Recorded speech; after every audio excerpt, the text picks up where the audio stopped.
बेशर्मी का अगर कोई दूसरा नाम रखना हो तो मुझे लगता है कि वो राहुल गांधी हो सकता है।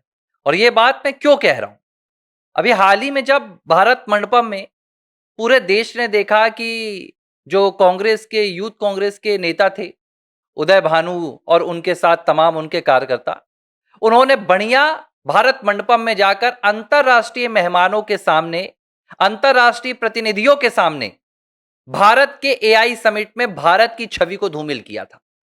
अपने कपड़े उतारकर, नग्नता दिखाकर उन्होंने भारत सरकार का नहीं बल्कि भारत की छवि को धूमिल किया था, भारत का विरोध किया था। और यह एक ऐसा विरोध था जिसकी आलोचना सिर्फ सरकार ने नहीं की, जिसकी आलोचना सिर्फ सत्तारूढ़ दल भाजपा ने नहीं की, बल्कि विपक्ष की तमाम पार्टियों ने भी की। विपक्ष का हर एक दल कांग्रेस पार्टी की इस नग्नता से अपने आप को दूर कर रहा था, क्योंकि उन्हें पता था कि यह जो कदम उठाया गया है, यह भाजपा के खिलाफ उठाया गया कदम नहीं है, यह सीधे देश के खिलाफ उठाया गया कदम है। और देखिए, मैं यह नहीं कह रहा हूं, वैसे तो तमाम विपक्षी पार्टी एक ही है, चोर चोर मौसेरे भाई, लेकिन राजनीतिक लिहाज से विपक्ष को लगा कि इससे ज्यादा नुकसान हो जाएगा। राहुल गांधी के जो कथित बब्बर शेर, मैं तो उन्हें लोमड़ी कहता हूं, राहुल गांधी बब्बर शेर कहते हैं, जो राहुल गांधी के कथित बब्बर शेर हैं, उन्होंने जो वहां प्रदर्शन किया था उसने पूरे भारत में कांग्रेस की जो पूरी, मैं कहूंगा कि जो छवि है, उसको भारत विरोधी बना दिया था। वैसे तो ये पहली बार नहीं कि कांग्रेस भारत विरोधी कोई एक्ट कर रहा है, लेकिन हाल ही में यह हुआ। अब इसके बाद प्रधानमंत्री नरेंद्र मोदी ने भरे मन से दहाड़ भरी थी और उन्होंने कहा था कि भाई कांग्रेस पार्टी, तुम पहले से नंगे हो और यह बात देश जानता है, लेकिन वैचारिक नग्नता को दिखाने के लिए अब तुम अपने कपड़े क्यों उतार रहे हो। प्रधानमंत्री नरेंद्र मोदी ने साफ तौर पर कहा कि यह सीधे तौर पर देशद्रोह है। इसके बाद लगा था कि शायद कांग्रेस का जो हाईकमान है, उदय भानु की गिरफ्तारी के बाद हो सकता है गलती अपनी स्वीकार कर ले, हो सकता है माफी मांग ले। और चलो, विपक्ष होने के नाते आप माफी नहीं मांगते हैं, समझ में आता है कि आपका भी गुरूर है, आपकी भी राजनीतिक लड़ाई है, मत मांगो माफी।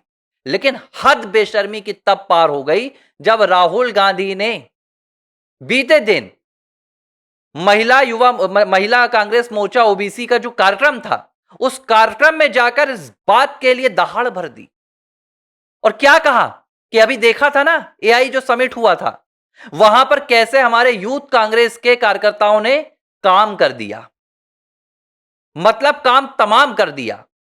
राहुल गांधी को इस बात की खुशी है कि भारत का जो एआई समिट है उसमें जाकर कांग्रेस के कार्यकर्ताओं ने यह नग्न प्रदर्शन किया, भारत की छवि को धूमिल किया।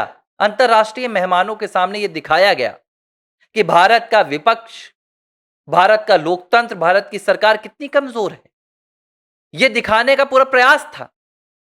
लेकिन अब तक इसमें कहा जा रहा था कि यह सिर्फ हो सकता है कि जो यूथ कांग्रेस है उनका प्रोग्राम रहा हो। हालांकि तमाम विश्लेषकों ने यह कहा था और मैंने खुद भी कहा था, राहुल गांधी और हाईकमान के इन्वॉल्वमेंट के बिना यह संभव नहीं है। यह बिल्कुल नहीं हो सकता कि इतने महत्वपूर्ण इवेंट में कांग्रेस के यूथ कार्यकर्ता अचानक घुस जाएं। राहुल गांधी, प्रियंका गांधी वाड्रा और कांग्रेस के तमाम बड़े नेताओं ने 10 जनपद पे बैठकर यह पूरा मसौदा तय किया था। और यही वजह है कि अब राहुल गांधी इसके लिए डींगे हाँक रहे हैं और खुलकर कह रहे हैं अब राहुल गांधी कि देखो भैया, हमारे यूथ कांग्रेस के कार्यकर्ता गए और उन्होंने पूरा काम तमाम कर दिया। यह है राहुल गांधी की सोच। एक तो बेवकूफी भी है, मैं इसे यह नहीं कहूंगा कि राहुल गांधी इस कदर देश विरोधी हैं, राहुल गांधी बहुत बड़े बेवकूफ भी हैं। कोई भी राजनेता एक ऐसे प्रचार को जो उनके पार्टी के खिलाफ लगा हुआ है, एक ऐसा आरोप जिसके चलते उनकी पार्टी की साख लगातार गिर रही है, उनके कार्यकर्ताओं की गिरफ्तारी हो रही है, उस पर चुप्पी साध लेता है। उदाहरण आपको दे रहा हूं, आप समझ लीजिए कि उत्तर प्रदेश में जब कन्नौज में सपा के नेता दुष्कर्म में पकड़े गए, जब अयोध्या में पकड़े गए, अखिलेश यादव ने इन मामलों से अपने आप की दूरी बना ली। उन्होंने आकर यह नहीं कहा कि देखा हमारे नेताओं ने कन्नौज में क्या किया, बहुत फर्क नहीं है उसमें और इसमें। लेकिन यह राहुल गांधी है, ये भस्मासुर हैं ये राहुल गांधी जिसके ऊपर हाथ रख देते हैं उसको पूरी तरह से खत्म कर देते हैं। और अभी फिलहाल राहुल का हाथ अपनी ही कांग्रेस पार्टी पर है। लेकिन देखिए, कुछ हिस्सा तो देश में भी है ना, देश की संसद में विपक्ष के नेता भी है ना, तो कहीं ना कहीं असर तो वहां होता है। सैकड़ों करोड़ रुपए का नुकसान देश की संसद में हो रहा है। किसकी वजह से? राहुल गांधी की वजह से। किसका पैसा जा रहा है? हमारा और आपका पैसा जा रहा है, देश के टैक्स पेयर का पैसा जा रहा है।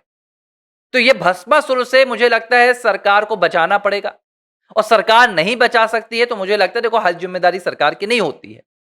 वो लोग कौन है जो 99 से 100 सीटें पर कांग्रेस पार्टी को जिता देते हैं भाई? एक विशेष समुदाय की तो मैं नहीं कहूंगा कि इतनी आबादी है। कई अब अगर फैजाबाद से जीतकर आ रही है समाजवादी पार्टी, ये जानते हुए भी कि इसी फैजाबाद अयोध्या में, मैं माफ कीजिएगा ये नाम चलता है इसलिए मैं फैजाबाद कहता हूं, क्योंकि संसदीय सीट का नाम अभी भी फैजाबाद है आधिकारिक तौर पर। अगर इसी अयोध्या में किसी जमाने में अखिलेश यादव के पिताजी ने राम भक्तों पर गोली चलवाई थी, उसी अयोध्या में उसी पार्टी के नेता को जिता दिया जाता है, तो मुझे लगता है कि गलती अवधेश प्रसाद की नहीं है, गलती अखिलेश यादव की नहीं है, गलती उन लोगों की है जो ऐसे लोगों को जिताकर भेज देते हैं और उसके बाद वो भगवान राम का अपमान करते हैं, सनातन का अपमान करते हैं, सेना का अपमान करते हैं और ऐसे ही लोगों को गले लगाने का काम करते हैं। आज राहुल ने खुलकर मुझे लगता है कि यह बात स्वीकार कर ली है कि राहुल गांधी ना सिर्फ देश विरोधी हैं, राहुल गांधी ना सिर्फ भारत की जो पूरी सम्मान की छवि है दुनिया भर में उसमें धूमिल करने का प्रयास कर रहे हैं, उसमें दाग लगाने का प्रयास कर रहे हैं, बल्कि राहुल गांधी एक राजनीतिक बेवकूफ व्यक्ति भी हैं जिन्हें यह तक नहीं पता कि किस मुद्दे पर बोलना है और किस मुद्दे पर खामोश रहना है। और आप देखिएगा, अब जब इसके बाद पूरी भारतीय जनता पार्टी माहौल बना रही है, भाजपा के तमाम प्रवक्ता मैदान पर आ गए। भाई उनको तो मौका चाहिए, भाजपा तो है ही इसीलिए राजनीतिक दल है भाई। अगर विपक्ष गलती करेगा, बड़ी विडंबना, मैं बार बार कह रहा हूं, 2014 के बाद ये पहली बार देश में हो रहा है। इतना लंबा हमारा इतिहास है लोकतांत्रिक और आजादी के बाद भी 78 साल होने जा रहे हैं, कभी देश में ऐसा नहीं हुआ कि देश का विपक्ष सरकार के सामने दबता हो, देश का विपक्ष सरकार के सामने बौना साबित हो रहा हो। हमेशा से जब भी सरकारें रही हैं, दबाव सरकार के ऊपर रहता है, गलती सरकारों से होती हैं और दबाने का काम विपक्ष करता है, गलतियां पकड़ने का काम विपक्ष करता है। लेकिन सम्माननीय गांधी परिवार के जो जन नायक हैं, कथित तौर पर वो जन नायक नहीं है, मुझे लगता है वो परिवार के नायक है।